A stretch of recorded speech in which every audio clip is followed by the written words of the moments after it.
America didn't fight a war for freedom on July 4th, 1776. Fam, we fired a manager, and it took a whole army to do it because the manager wouldn't read the group chat. Let's go! King George III ran the 13 colonies like a boss who never shows up to the office, but still expects the quarterly numbers. Taxes with zero representation in Parliament, major red flag. The colonists sent petitions for years.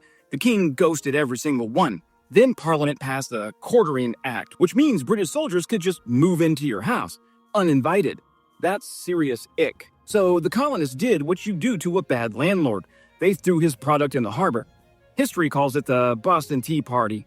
I call it colonists sipping tea, then deciding the tea wasn't it, Chief. King George's response was more troops, because when your employees complain, the natural move is sending soldiers to live in their spare bedroom. Extremely sus management. By 1776, the colonies were fully in their independence era. Jefferson sat down and wrote the greatest clapback in recorded history, 27 grievances, no cap, delivered with maximum period energy. Franklin flew to France to finesse King Louis XVI into an alliance purely to spite the British. Diplomacy has never had that much drip since. 8 years of war later, King George caught the L, we caught the W.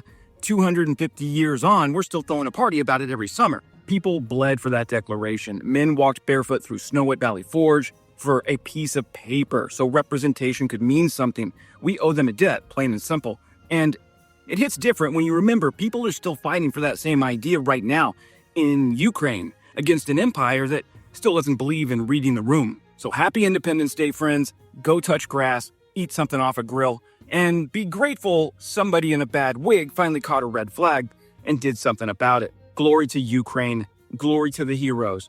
Crimea is Ukraine.